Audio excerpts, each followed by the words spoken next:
JWB has been nominated 3 times now. This was the 3rd year that we were nominated. And today, as you all can see, we brought home the hardware. JWB was nominated and recognized as the EY Entrepreneur of the Year 2022 for the state of Florida. And I was just telling the team earlier today in our team meeting that I really love these moments where you just sort of understand, maybe something happens and it didn't exactly go your way, which we'll call it 3 years ago when we were first nominated for this award. We didn't win, maybe that didn't go our way. And then comparing where we are now as a team, just a huge growth moment. I remember sitting there in the audience in 2019 in this fancy grand ballroom with like 500 people. And we saw the caliber of the companies that were winning this award. And I was scared. I knew I'd be the one going up there and speaking if we did win. And I was like, I'm not measuring up to these guys and these girls who are winning right now. And then, what happened since then is the pandemic happened. Our company just endured like we all have, and we grew, and our culture is bigger, better, stronger. Our team is bigger, better, stronger. We have 100 people who believe what we believe. And as I was sitting there and I got to give the speech to receive the award, I was just so proud of the growth. And you could just feel it, that our team, it was kind of like it was a moment where we had leveled up, in my opinion, and we didn't realize it, but it was nice to have that moment of 3 years ago to think about where we were and then compare it. So I was very thankful for all of you and all of your support. Geez, you guys just rang out all of the comments and support and love, and that means a lot to me and to our team. So really excited for what this means for our team. I told our team that they are the best part of JWB. They will always be the best part of the JWB. That's why we have this opportunity to have this platform, is because of our team. And so our team really got to share in the moment today in the TMN. So wonderful thing.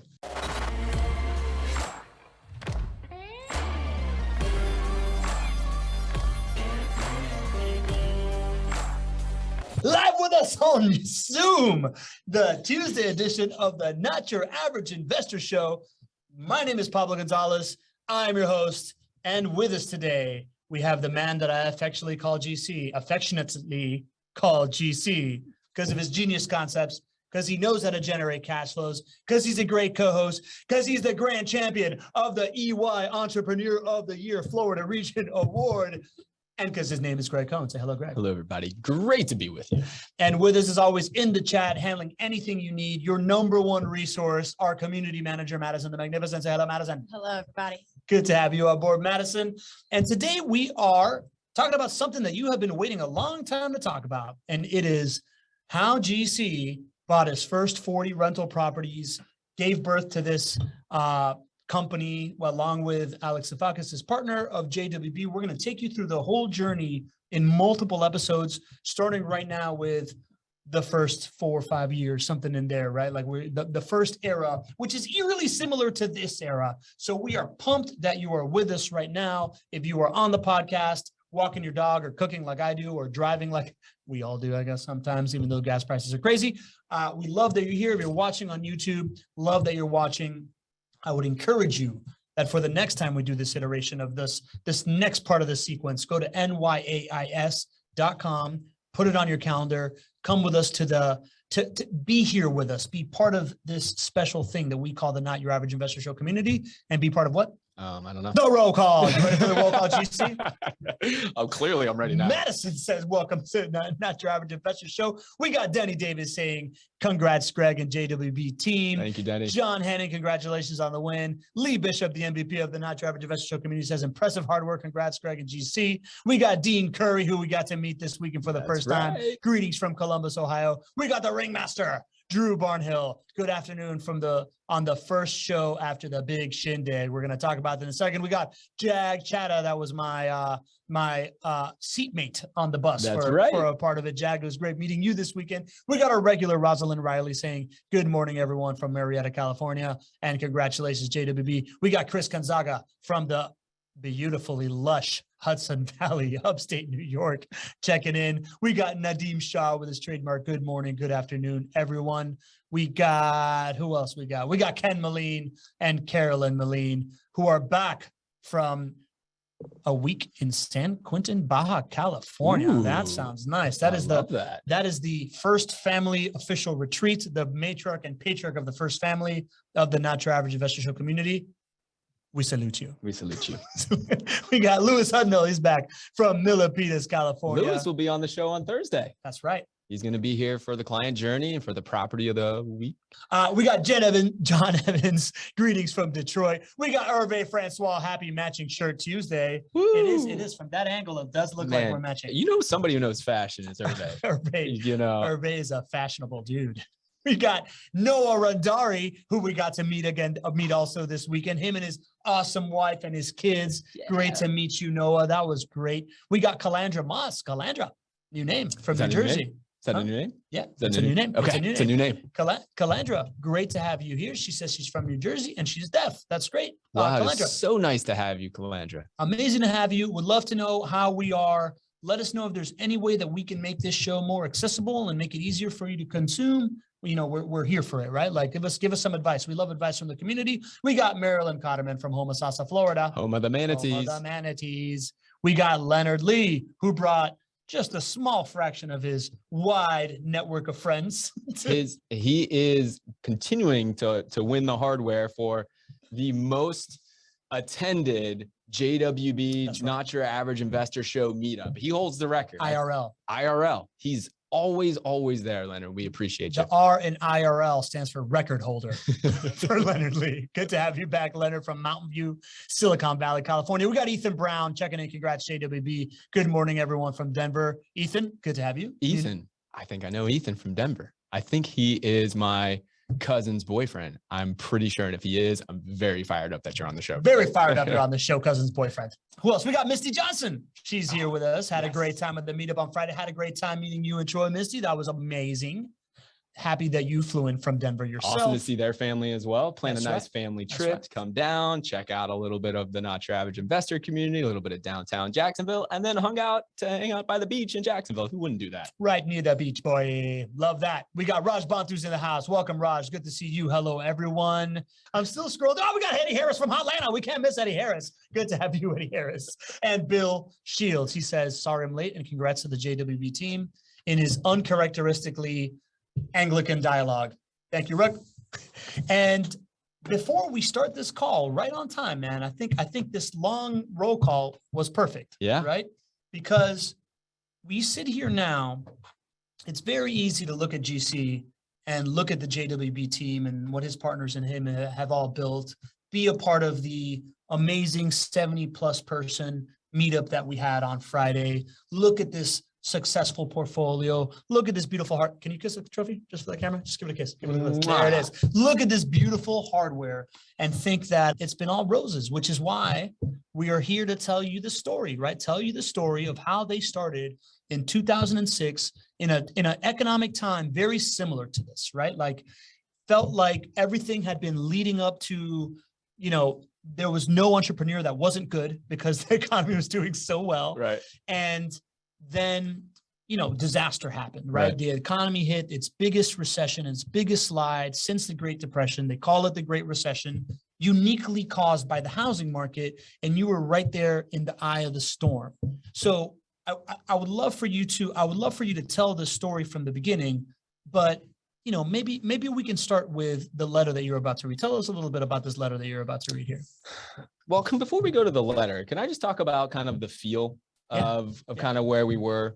Because, you know, anytime you go into starting a business, there should be a lot of optimism. And there was a lot of optimism for me and for my business partner, Alex, when we first started. And it was fun and it was exciting. But at the same time, we were in 2006 and everybody was optimistic about everything in 2006, right? So as I think about where we are today, you know, I think there are a lot of good questions that people are asking. People are talking about a recession. In 2006, when I started, right, I remember every conversation I would go in, if anybody asked, nobody even asked the question if home prices would go down, right? There was no looming recession that was coming. It was kind of like the whole economy was at a party and was never turning off the lights. Like it was like an all-night party that was just continuing to go. Is kind of how it was. And nobody really thought about what was causing it. So as a 23-year-old entrepreneur going into real estate, we went in and we just expected that home prices would continue to go up. We thought that, I mean, in my first pro formas, right, we put home price appreciation numbers in there based on what was going on for the previous, probably 10 years. And they were a lot higher than 4.5%. And I expected in 2 years that I would buy these rental properties and I would be able to probably refinance them and pull out money. And I mean, my whole business plan was just like everybody else at that time. So there was just this incredible optimism as you think about it now, today, because a lot of us lived through 2008 as real estate investors, or maybe you didn't, but you heard about it. The difference between then and now is now people are saying, I'm expecting things. I'm expecting a crash, even when I think it's not very likely that may happen. So in the beginning in 2006, it was a lot of fun in the beginning. Everybody in real estate was good at that point. And so when we were out there buying properties, buying rental properties was one part of what we did, but we were doing a lot of other things, and we thought we were pretty good at all of them. And then the Great Recession started to happen, and things got a lot more difficult.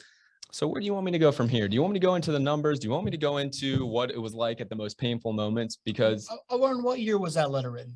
So spoiler alert, what we're going over is a letter that 2009. 2009. So why don't we start at the beginning, and maybe we end today's call with that, right? I think that's probably okay. Great. Let's go chronologically. Little teaser, right? There's a profound letter that Adam Riegel's father, who we met also on the tour. That's kind of what sparked this conversation, right? This idea that Riegel's dad is a real straight shooter. Yeah. He wrote them a letter at the height of this period, right? At the height of their struggles, which you're going to learn about, that you all read at every year at business planning. And we're going to share this with you to put you in that moment. But let's go to 2006. Mm-hmm. You had just quit Johnson & Johnson. Mm-hmm.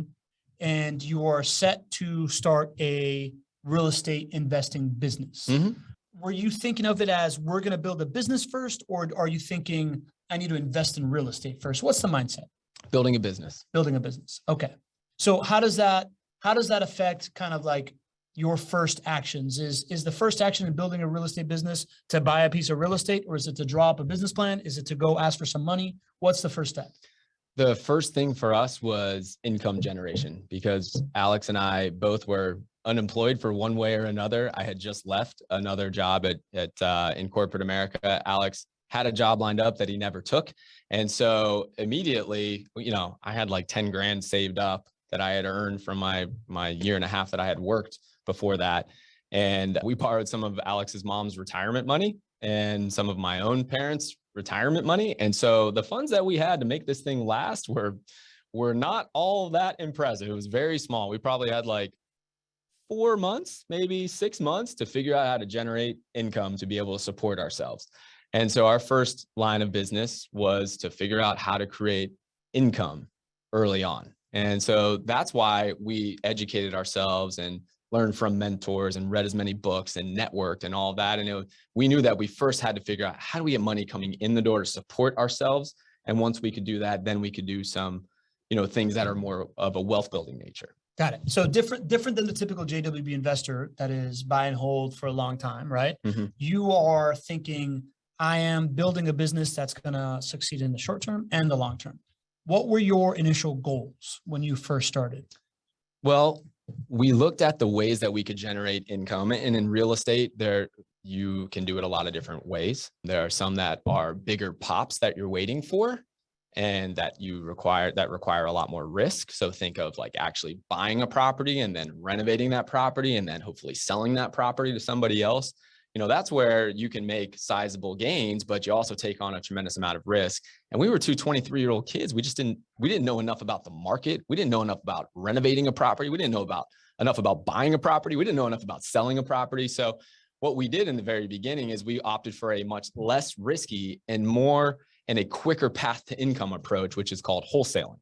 So our goals in the first year were to wholesale 25 properties. Okay. Wholesaling is just simply finding an undervalued property and then selling that to another investor and leaving enough profit in the deal for that investor to then take on more risk and renovate that home and then sell it or rent it, whatever they want. So you leave a good enough deal for somebody else. But if you find a really, really undervalued property, you can make maybe 3 grand or maybe 5 grand for more or less many times flipping the contract to another investor. And we looked at that and we said, okay, well, if we do this, we're going to be able to generate some income. But for us, we always knew we were going to be in this for the long haul and we'd be building a business. So the bigger win for us was like risk mitigation, right?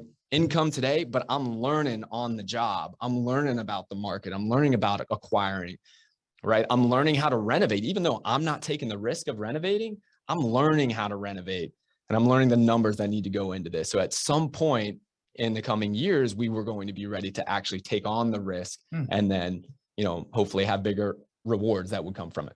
Interesting. Yeah. So I understand wholesaling as, and I know our community is very educated on this, but for asking for a friend, I understand wholesaling. Basically, you're putting the work into the boots on the ground, sourcing the deals at a very, very ground roots level. You are knocking on doors, you're calling people, you are talking to people that don't want to talk to you to see why, to see if you can shake a tree and an acorn can fall out, that you can then offer it to somebody. And then at that point, you turn around to people that have deeper pockets that can sit, on the sidelines and wait for folks that are wholesalers. And that's why you're building a network of people that can then buy it. You lock up the deal under contract. You tell them, hey, I got investors that are interested in your property. Are you interested to sell? Yes. Then you turn around to the investor and you make a spread, right? Yep.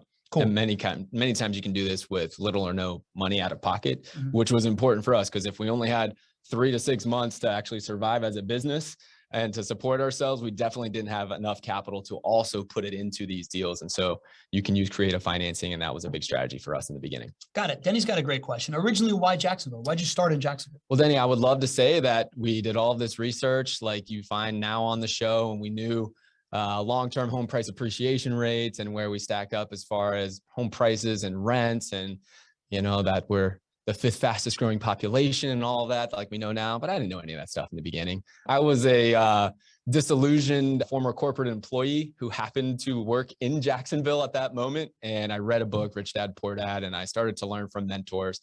But that old job that I was at what brought me to Jacksonville. Alex was still doing his super senior year in Gainesville, still watching Tim Tebow at this time, win some games for the Gators. And so he was in Gainesville and I was here in Jacksonville. I actually owned a condo, and so he didn't have any place to go. So, he came over to my condo and we started to put this thing together. It's by happenstance that we chose Jacksonville. But I think it's one of the best blessings of all time is that we landed here, obviously, because of the way the data of this market stacks up. There you go, man. All right. So then you're all geared up to go wholesaling, right? Yep. Talk to me about the first couple months, man. What happens? So exciting. So exciting. So exhilarating. Right. The first deal, man, I could tell this whole story, and maybe one day we will. It's just too unbelievable for you all to really believe the things that we did to accomplish our first deal. But it all ended with borrowing all of Alex's mom's retirement account at that point, about $120,000. And we used that to buy this property as we saved it from the foreclosure steps. And then we turned around and we said, well, how are we going to sell this thing? We were planning on buying it and then selling it to another rehabber to do that. And Alex is like, I don't really have a buyer's list yet, but I know who does. There's an auction that happens every day down at the courthouse steps. I bet if I go there, there's buyers there. And I bet if I just tell them I have a good deal, that they're going to want to buy it. And I was like, yeah, dude, great idea.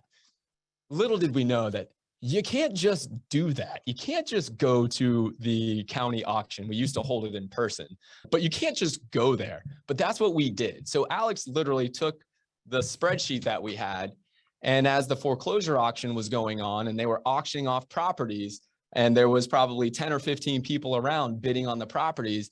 This is not a joke. This is not me fabricating. Alex stands up on a bench and he goes, hey, I know you guys are here to buy properties. I got a better one than anything that foreclosure auction is going to show you. If you want to buy one, come meet me outside. Amazing. And what wouldn't you know? Somebody came up to us and put it under contract right then and there and bought that first property. Let's go. Yeah. Let's go. I will never forget it. It was so exciting. I'm getting chills here because I remember that moment. Were you there? Yeah. Okay. Yeah, I was there. So you guys were there. You're like, oh my God, oh my God. I'm like, dude, can't do it like that. Like, and then afterwards they shushed us, or they shoot us away. Like you get banned from an auction if you do that. Yeah. So that was the first deal. It was so many ups and so many downs in the beginning, more ups than downs in 2006, because we actually accomplished our goal and we wholesaled 25 properties. And, the best part of that was not that we made a little bit of money, but the best part of it was that we did enough. And a whole nother story of how we got in the newspaper, but the newspaper wrote an article about us, about some young guys from the University of Florida who started a real estate venture and were profitable in the beginning. And they wrote this article about us. And the best part of that was that my business partner, Adam Regal, happened to pick up the paper that day. He was in another disillusioned space where he didn't want to go and get a job. He was just at a work fair and just didn't want to go and get one. And so he picked up the paper and he searched us out. And so, by way of being a little bit successful with wholesaling, we had that article written about us. We found our first business partner about 6 months into the business. And that was the best deal that we ever could have locked up. I remember this. This is a story that you tell on like episode 1 of the podcast, right? Yeah. It was Alex, your wife, your other partner, Alex. Right. It was her idea to get an article written up. But all right, so that's neither here nor there. So Chris says, what were your original goal and did it waver? It sounds like your original goal was 25 properties and you hit 25 properties. Yeah, we wholesaled 25 properties. Now, as we started to have some success with income coming in, we could kind of like put that, that wasn't just the thing that I thought of every single minute of every single day when I woke up. It freed up our mind to think about, what did we learn from some of the books and from some of our mentors? And what we learned early on was that wholesaling or active flipping of properties can be a highly lucrative job, but it is a job. It is active, and it is not what we got into this business for. We got into this business to control our time. And so as we started to figure out how to do some of these strategies creatively to flip properties, we still had a limitation. We still didn't have money. So when all of you out there say, hey, listen, I want to do this, but I don't have any money, I know exactly how you feel. That's exactly how we were in 2006. We started to say, well, how could we use some of these creative strategies to actually start to build our long-term wealth as well? And so towards the end of 2006, as we were starting to get a little bit more confidence with our goals, we started to actually acquire and put under contract and close on rental properties, which were there for us. That was one of many things we were doing at that time, but it was all about us thinking about, how can I start to build this portfolio of rental properties and not sell? And in 10 years and in 15 years, I think I'll be able to control my time because of all 5 of these profit centers. And so that's what we started to do in 2006 and 2007. We started to build up the rental property portfolio just as the market started to change a little bit. Yeah. So, all right. So then 2006, you wholesale 25 properties, and I'm looking at some of the stuff you put together. You put 1 rental property under contract by the end of 2006. Using up that cash, that was the down payment that got you the rental property, or how'd you do it? Creatively. Yeah. Tell me more. So the first ever rental property we purchased was at 345 DeRay Court. Never forget it. And we used a strategy called Subject to. Subject to is when there's an existing loan in place. Like, let's say that you wanted to buy a property today, Pablo. Let's say that you wanted to buy this house right down the road. And when you're talking with that seller, they say, yeah, I'd really love to sell to you. And you ask them, hey, do you have a loan on the property? And they say, yeah. And then what if you could come up with a way where, let's say that the house cost $100,000 and they owed 75 on it. What if you didn't have to come up with that 75? What if you could just more or less assume that loan? So if you had to pay $100,000 for the house, 75 of your raising capital is already done, because you just kind of, it's not exactly an assumption of a loan, but just for this purposes, let's say that you assume that loan. So they basically handed the loan over to you. Yeah. You said, I got you on the mortgage payment. Exactly. Okay. Exactly. That's called subject. Buying a property subject to the existing mortgage means that you're just buying it subject to that existing mortgage, where at the end of the day, now instead of me having to come up with $100,000 to buy this house, now I only have to come up with 25, right? So it's a creative way to buy properties. For this one on 345 DeRay Court, the purchase price that we agreed to on the property was actually right at the loan balance, which was one of the reasons that we chose to buy it. And so that made sense to where that existing debt, let's just call it 75. Let's say that we wanted to pay 75 for this property. I don't remember what the purchase price was, but we'll just say that. Well, now it's really just me figuring out what are my closing costs and what are my costs of renovating the property. But that's $75,000 to come up with the quote unquote, purchase price, I don't have to do that. There's already a loan in place. I'm just going to continue to make those payments for that homeowner. And that's how we did it. And that's one of the creative strategies that we employed in the very beginning to make sure that we could own the asset while limiting the out-of-pocket for us. Got it. Okay. So then that is end of 2006, you acquire your first. First of all, is that still doable?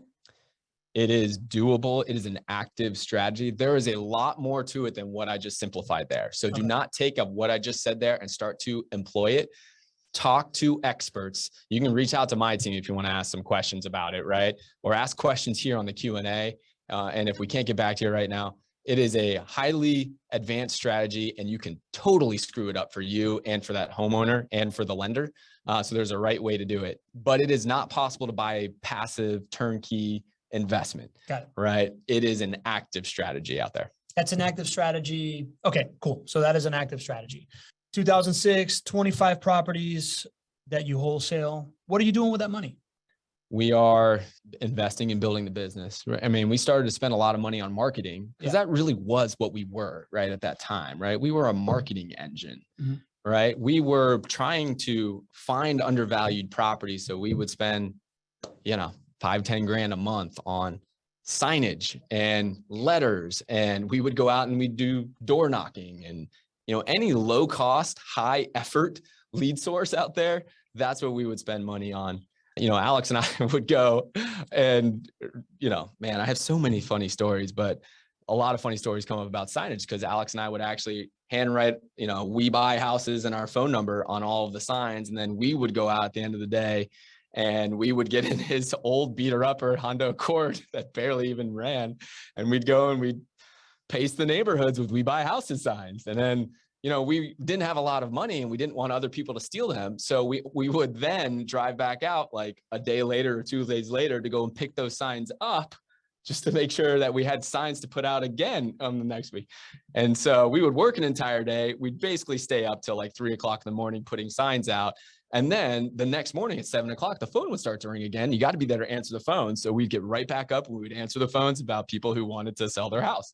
And we would do that over and over and over again. Wow. So Drew asked, where did you get wholesaling leads from? Sounds just like a lot of manual effort. A lot of manual effort. Labor of love. Labor of love. Yeah. All right, that's cool. All right, cool. So then we get into 2007. You've acquired 25 wholesales in 25. Yeah, in 2006. You get a rental property in 2006. Does your strategy change over 2007? Are you still going ham at wholesale?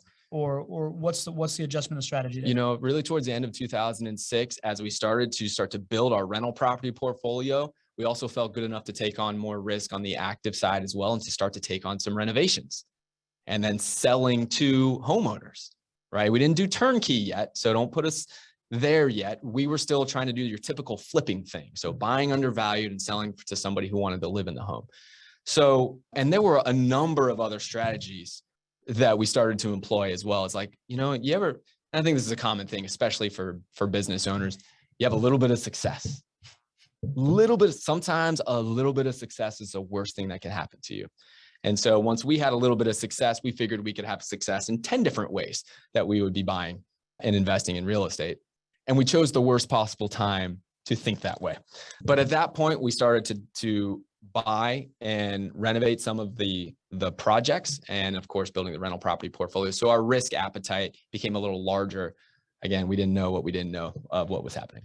Got it. So how I have here on a list that you purchased 12 properties in 2007. Are those 12 rental properties? Yeah. If you want to show that. So I put together the numbers and man, it was so much fun going back and looking at these projects and the properties. So we went back into my database. I hadn't looked at some of these numbers in so long, but as you're putting that up there, what was really cool is I was starting to put these numbers together of the rental properties that we purchased and when we did them.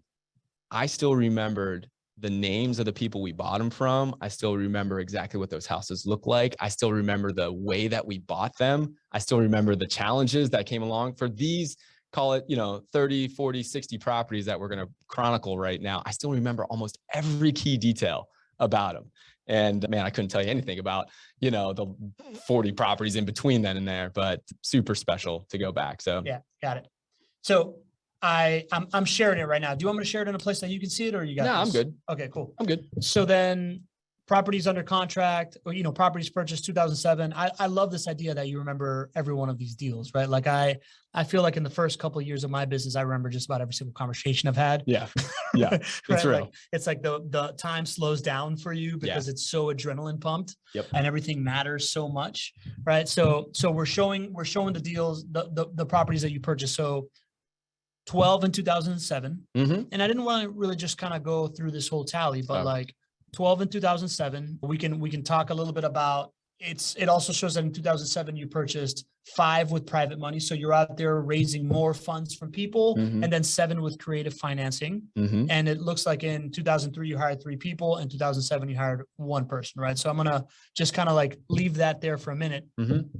So 12 in 2007, along with other things that A lot you're of doing? other things. Okay. lot So of do other you have kind of like a sense of how many other deals you were working on outside of those 12 rental properties? Yeah, it was 25 wholesales in the first year. And I want to think it was probably somewhere around 25 to 35 total properties in 2007. I mean, you gotta remember that things started really to change in 2007, as prices started to kind of wobble a little bit. Yeah. So yeah, there's 12 rentals. There's still probably 20 wholesales, and probably our first 3 renovations or somewhere around there. Got it. So you said things started to wobble in 2007. Talk to me about that. Talk to me about like the moments where things start to wobble and are you still charging hard at this thing? Or I guess tell me about this wobble. Yeah, we're still charging hard. Yeah. I mean, you got to put yourself back in those shoes where everybody said real estate always went up. Mm-hmm. And nobody knew the depths of the problem. Nobody knew what types of loans were getting AAA rated by the rating agencies, which Mm-hmm. affect, the back end and the securitization of it. Yeah. Nobody knew. I mean, in hindsight, we all should have known, but nobody really connected the dots of the types of loans that were being given out to the potential for performance on those loans. Mm-hmm. Because the ratings agencies out there still rated them as AAA rated, which means that they have the best chance of performing. Yeah. So like, it's weird to say it now, but when you're giving loans to people that have lower credit scores and you have adjustable rates on their mortgages and requiring almost no money down, nobody stopped to think that would lead to what it led to. So when the prices started to go down in 2007, it was like, oh, this is a gully. This is a gully. This is not a big deal. Prices are gonna go right back up. I'm happy that they started to come down a little bit. They're gonna go right back up. We're gonna be good. Yeah. And so we didn't change course in 2007. Okay. So 2007 strategy of, I still think that my stuff doesn't stink and I can do everything Mm-hmm. is still good in your mind. You increase the amount of rental properties just because of a long-term play, not strategically because of what's happening in the economy. It was just more about, this was our vision and we had the capital and the risk appetite and we figured out creatively how to finance it. Got it. And so we were like, okay, well, let's do this. Let's add 12 more to our rental property portfolio in 2007. Let's also take on 3 to 5 rehabs. And then let's still wholesale 20 properties a year to make sure that we were bringing in income. Okay. When does the cocky attitude start to change? Is it in 2017 or is it in 2018? 2008. 2008. That's right. Yes. Yeah. 2008. I remember well. For me, it was around April 2008 that it felt like the world changed. Tell me about you. I remember the moment that it changed. It's when the lending world and environment basically crashed. The lending market crashed. Mm-hmm. And where we were at that moment is we had a lot of high interest debt. So we had a lot of private money that we were using to borrow money. And our plan was to buy these properties undervalued using private money, renovate them, and then refinance them into low interest debt. And that was what we did over and over and over again to build our rental property portfolio, which works really well when there's a lending market on the back end. Yep. And so when we had probably 10 loans going through for refinancing, which was tying up hundreds and hundreds of thousands of dollars of capital, which was a high carry cost for us at that moment. And then all of a sudden, all 10, which were like days away from closing and refinancing, bringing this capital back into our business, all of them were just flat out denied. We still kept that denial letter of everything that being denied. And at that moment, I remember sitting down with Adam Riegel and we looked at each other and we're like, oh shit, because we never knew how to actually sell anything. We didn't know how to actually buy and sell anything. We were really good at renting. We were starting to get really good at renting. We were really confident. We were really good at mastering finance and debt, and we had figured out that part of the game. But we realized that in order for this to actually work, we had to get good at selling something. And I didn't know how to sell anything. They made me an accountant in corporate America, by the way. That's where I was coming from. Yeah. I didn't know how to sell anything. Adam Riegel was afraid to get on the phones. He did not want to sell anything. And Alex is always Alex. He would have figured it out. But, you know, the three of us at that point, we looked at each other and we go, oh shit, we have to figure out how to sell. And the clock was ticking with 10, 12% interest debt and with no just coming around the corner. You knew it happening every single month. Yeah. We had to make that payment. And oh, by the way, nobody that we were going to be wholesaling to was buying anymore as well. So all of our income sources dried up. And then our carrying costs went. Yeah. And so at that moment, we were like, okay. But as you can see, in 2008, well, I don't know if they can see, but they're about to see. There you go. In 2008, we added 20 rental properties as well. And so we obviously were going strong in this acquisition thing. What we did is we actually learned how, and some of those rental properties that we packaged right there were some of the first ones that we started to package the turnkey rental property experience for. And we started to figure out how could we create value for others. And the thought process was, okay, we're in a really tough part in our business. Let's look at what we're doing well. And we look at the books, and rental properties were the things that we spent almost no time talking about, but those were the things that were working well. They were producing positive cash flow, right? The things that weren't working well was everything else that was highly risky and was about to take a beating as we were going to have to sell for losses that we knew. And so we said, well, geez, we have something that works. Even when the market around us is not performing the way we want, we have something here in rental property. So that's a plus. And then we looked at other people. And you know, by this point, we had bought, you know, call it 30-ish rental properties ourselves. And we had done probably 75 or 100 real estate deals. So people were, and we were 23, 24, 25. And so it was kind of at that point, it was the three amigos. And they're like, well, they're curious. They're like, how do you do this? How do you do this? And I was like, we don't have much else out there as far as interest or potential clients. I was like, that at least people are interested there. I was like, I wonder if we can figure out some way to kind of tap into that interest and provide a value and a product and a service for those people who are already sort of like saying, I want to follow what you guys are up to and do it with an asset that we know works, even in the most stressed times. And so that's where we start to set out on this turnkey mission. And we said, this is something that we feel like we can become great at. And then we started to put all the services in place and the client service and property management and figuring out closing and all of the pain points that make it tough for people to invest in real estate. But we did one thing different than what we do now. Oh man, I don't even know if we have time. I know we only have 15 minutes in here to talk about this, but I'll tell you how we started to sell no money down deals for rental properties in the beginning and why that blew up in our face too. So maybe that's a teaser for the future. All right. That was in 2008? That was in 2008. Yeah. Okay. So you're still making mistakes. Oh yeah. Is fair to say. But as you were doing that, you were pulling away from these asset classes that weren't working for you or anybody else and specializing more into the rental property game. At what point did you sell your first turnkey deal or sell something as a rental property? Was it already was it in 2008? Was that the first time that you sold that and you weren't just buying to hold? Yeah, it was in 2008, probably towards the end of 2008. Towards the end of 2008. All right. So you acquire 20 more in 2008. You acquire 6 more in 2009. Mm-hmm. In 2009, are you done with everything else and only doing rental properties at that point?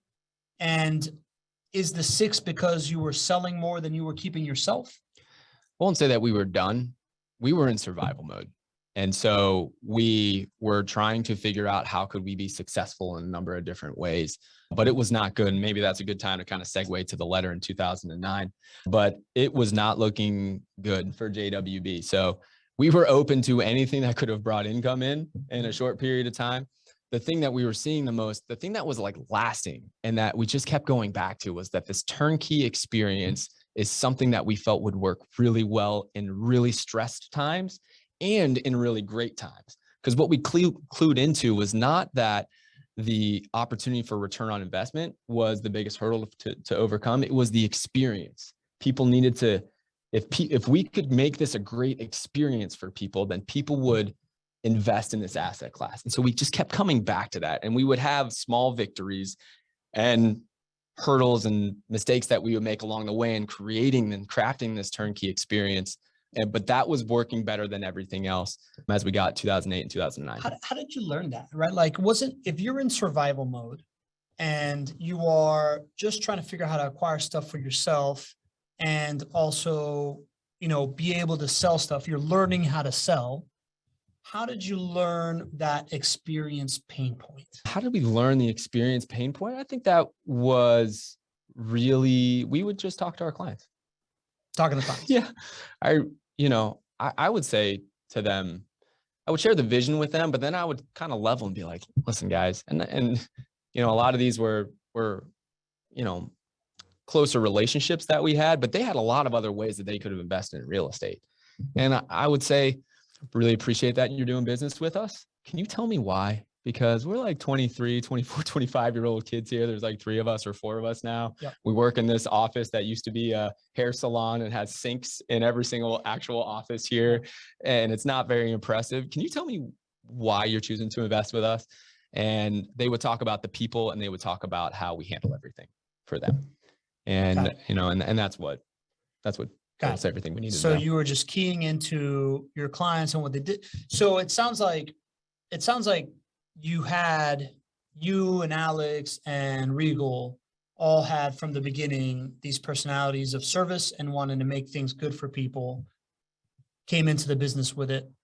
You tried a bunch of different things. And then the thing that was working as a product was the rental property, the turnkey rental property. And then what's working for you was the fact that you treat people really well. Yeah. I mean, this level of service was something that we felt was important to employ no matter which strategy we were going for, whether that was wholesaling to rehabbers. We felt like relationships were much more important than transactions. And we would make sure that we set up those people who were going to buy this deal from us. We made sure that they were going to make money later on. So they would keep coming back. And that was a part of it. When we were selling to homeowners, we worked tirelessly to understand first-time homebuyer programs. If you go back and look in 2008, 2009 at some of JWB's marketing, we branded ourselves the leader in home buying education. And we were the most knowledgeable resource for first-time homebuyer grant programs where people could get $10,000 or $20,000 in grant money from city programs. And we could package 3 or 4 of those programs together so that people would get value out of working with us to be able to buy homes rather than just our typical realtor. And so that level of service was there. Those 2 just didn't seem to be as big of an opportunity or just didn't work because of the market. And so we applied those same theories to turnkey rental properties. And of course that stuff. Got it. Okay. So Danette's got a great question here, right? And I'm going to phrase it this way. What is there to learn from what you were doing then to get money and get deals, right? She's asking, how do we cope with trying to get loans today to help us establish lines of credit in order to move forward with purchasing more rental properties? Is there anything from that period that you learned that is applicable today? A lot.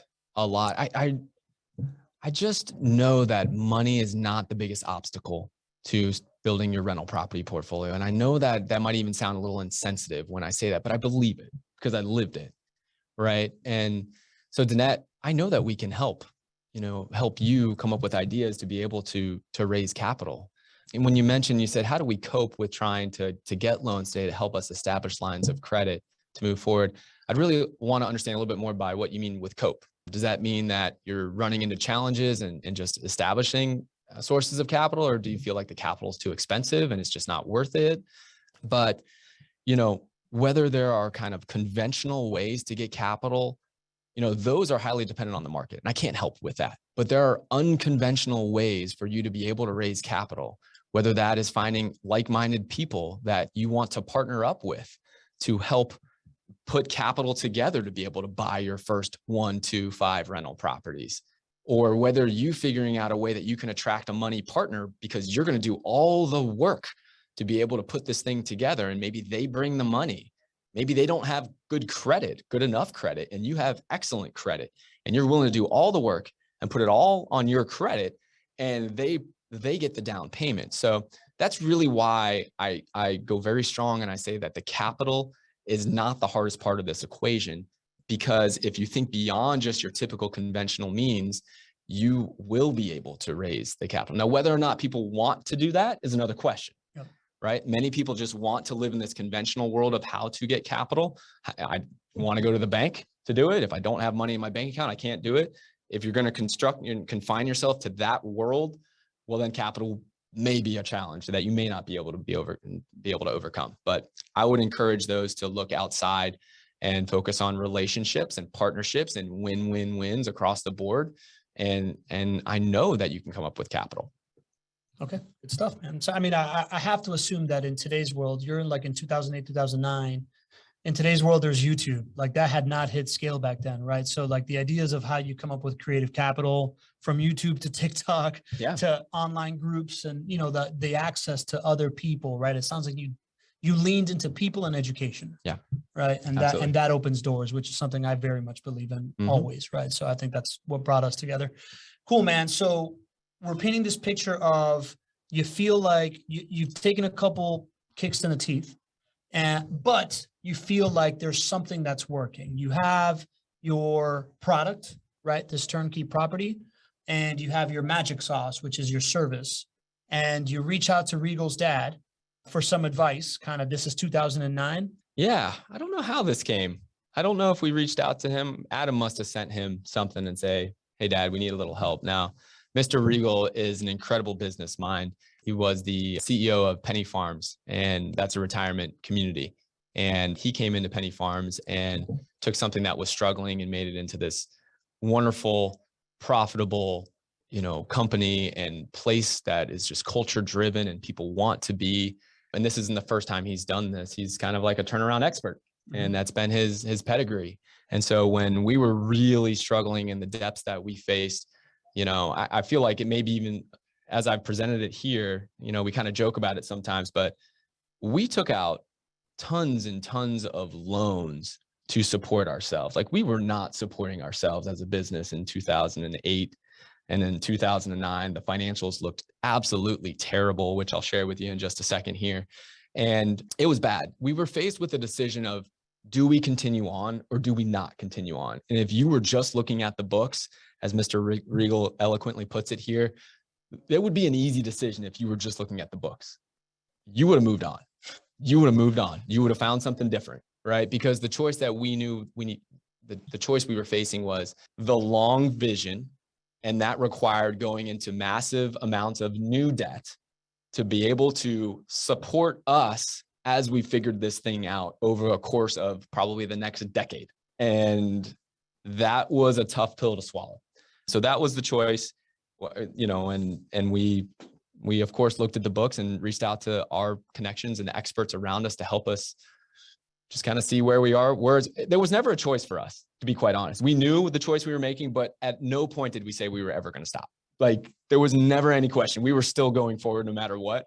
I think that's just a trait of many entrepreneurs. You're so emotionally sunk into this thing, you're going to figure it out. But we looked and we wanted to reach out to our mentors and our resources and say, hey, what do we need to focus on first to get better? What do you guys see? And that's kind of what he said. Tell us what he said. All right. So I've actually never shared this letter. We've never shared this letter with anybody outside of the four of us. But this is something that was written in 2009 by Adam's dad. And it's something that my business partners and I, every single year when we sit down for business planning, we start our business planning reading this letter because we feel like it grounds us. It puts us in the right frame of mind to understand that we've had some success. But, as an entrepreneur, you're I don't know how many decisions away. We try to get many decisions away, but at some point you are a string of bad decisions away from being in a tough spot again. And I think it's okay to realize that, to recognize that, because you make better decisions to avoid that in the future. And so if you guys will give me the latitude just to kind of read a somewhat of a lengthy letter here, I think it'll kind of put you all back in the spot where we had to make some very big decisions and some changes to realize success. All right, so this is Adam's dad to us. I reviewed for about an hour last night the financials for JWB. If you wish to share with Greg and Alex, that's your decision. The overall conclusion from an outsider reading the financials is that JWB is not doing well and is trending downward. In fact, it's only a matter of time probably before you are out of business. Any unexpected pitfall could possibly take you under. However, knowing the three of you, knowing your enthusiasm and your high energy, knowing your commitment to the business and your intelligence offsets a lot of the negatives and gives a higher degree of optimism. Some specific comments. The numbers for 2008 are worse than 2007, although it was necessary to get the higher volume to survive.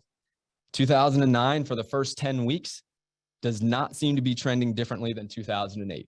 JWB is borrowed to the hilt, but I cannot tell where the money owed, whether the money is owed to outside investors or if it's included with other mortgages that you have.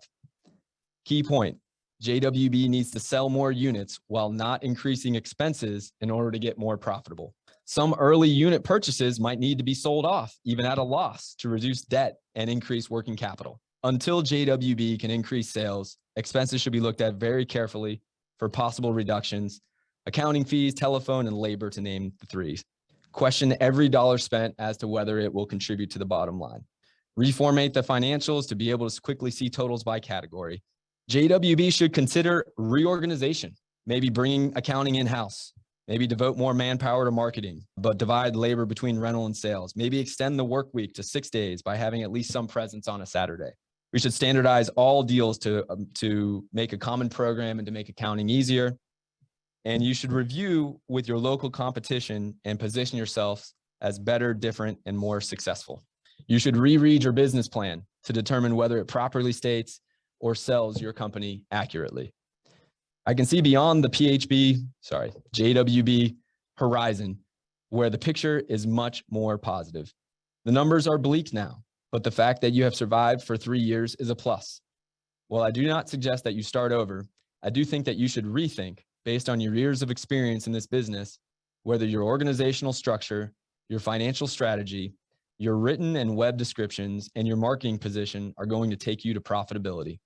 Again, and it is an unfortunate thing, but JWB is not able to determine its own future entirely because you need outside investors and associates.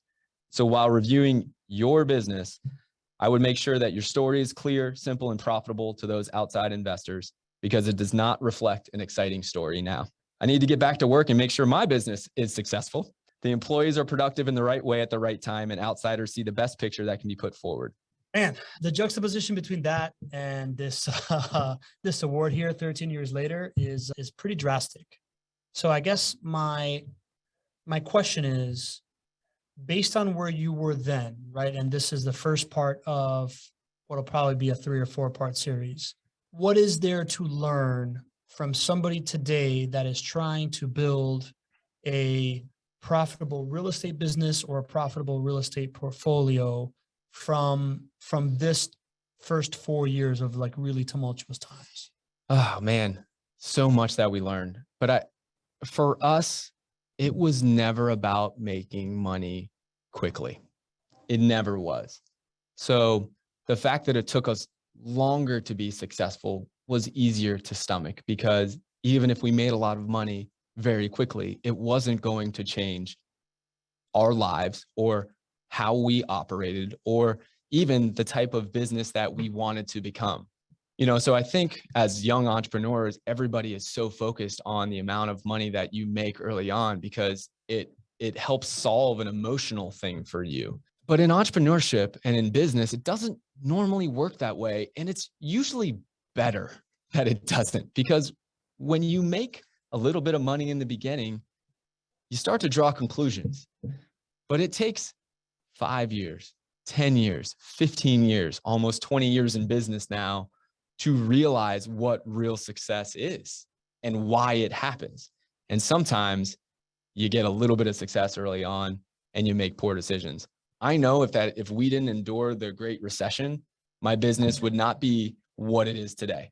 If we had 3, 4, 5 years right off the bat, there's no way that we would have landed where we've landed today. And I'm so thankful that we endured those things. So I think that would be the overarching lesson, is that, you know, if you're struggling in your business or any business that you hope to build, I really don't think the amount of money that you make in the first year or the second year really should dictate, you know, success, right? You need to make some money, right? You don't want to just fall flat on your face. So I get that.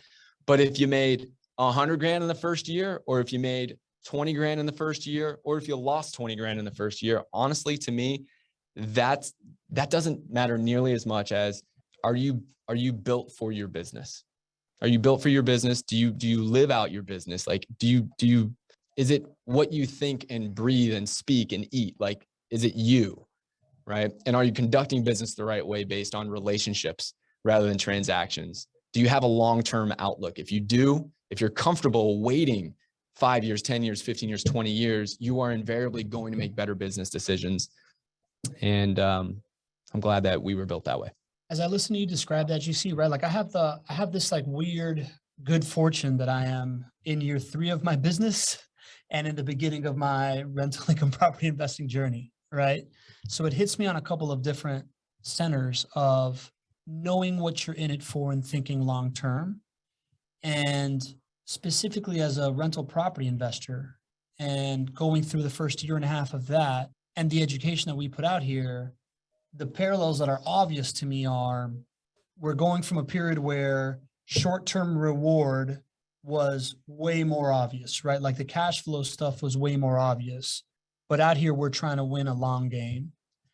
And we're going into a period where, because the cash flow and all that stuff is less obvious and the short-term is less obvious and you're still trying to win this long game, there is going to be moments where we're going to think, man, you know, like, is real estate worth it? Is this really happening? And it's going to be very much about being very, very clear about the idea that what your goals are and what you're playing for, right? I think this idea that we keep talking about, this is your when I'm 65 bucket. Right. Right. And B, I don't think you can underestimate the relationships piece, right? Like as I think of, you know, like I'm going through an eviction, right? Like as I think of that, man, the difference between going through an eviction by myself and or I'm not going through an eviction, right? My property's going through an eviction. Doing that by myself versus with Sarah holding my hand doing it, and this like trust that I have in everything that I've learned on the show and seeing other people succeed really, really hits home to like the conversation I was having last night with my wife at the dinner table. Yeah. So I think it's really well said, man. Yeah. I think what's much more important in those early years is the decisions you're making about the people, right? I'm so blessed that in the beginning of this thing, I had my 2 business partners to go through these tough times with. And that solidified that as we went through the most challenging times we probably will ever see in real estate, with a Great Recession coming. And, you know, as we start to get into the next chapter of this 2010, you know, through 2014 or whatever years we're going to look at, the talent and the quality of individual that we brought into our team those were the best deals we could have ever locked up. And those people are still leading our company here today. And they bought in well before whatever you see here today, but we got the right people. We didn't have a bus. And we definitely didn't have them on the right seat of the bus at that time, but we got the right people. Yeah. And, you know, and I think that is so much more important than profits in the beginning. Awesome, man. All right. This was great. We're going to have at least 2 more parts of this series that's going to happen next month and going forward. Next week, we are back with Not Your Average Market Insights. And we're talking about stocks that perform well in inflation. And should you invest in real estate properties during what Jamie Dimon, CEO of JP Morgan's, called an economic hurricane, right? And a couple of other bullet points. Right now, I want to do a quick rapid fire questions from the Q&A. Cool. Let's do it. And they're actual real rapid fire. Sweet. So Denny and Noah both ask, How did you come up with the name JWB, Jacksonville Wealth Builders? Was that even then during this period, or are we saving that for later? Let's save that for next one. It's impossible for me to answer that one rapid fire. There's a story with that one. Okay, cool. Chris Gonzaga asks, did you spend a lot of time finding good contractors? Yes, we found a lot of time spending good contractors and a lot of time finding bad contractors and having to go through a lot of bad contractors to find good contractors. There you go. And Lee, MVP of the Not Your Average Investor community, has what we're all wondering is, did your wife write your speech for the EY? Yes, Award? she did. She was with me, and we were about an hour before we were about to speak. She's right there with me. She is my rock, and always helps me for some of these big speech moments. So she's the best. Love it, man. This was awesome. Went a little bit over. I think we went long in the beginning, me trying to figure out Facebook, but the podcast will come out to 1 hour. If you're listening on the podcast, if you're listening on YouTube, thank you so much. Check us out at nyais.com and join us. And to those of you, the 50 plus that have been with us all, through this story, great turnout today. Thank you guys. Happy to have the numbers back that we've been dipping a little bit in June, right? Yeah. So we'd love to know why. We'd love to know if you were someone that's listening in the podcast that was tuning in live, or you're someone that was tuning in live or whatever. Let us know. Let us know if it's something that we can adjust, make it shorter, make it longer, whatever you need, change the time. We want to figure this out. We want to continue this community thing, but we had a dip in June. So please let us know.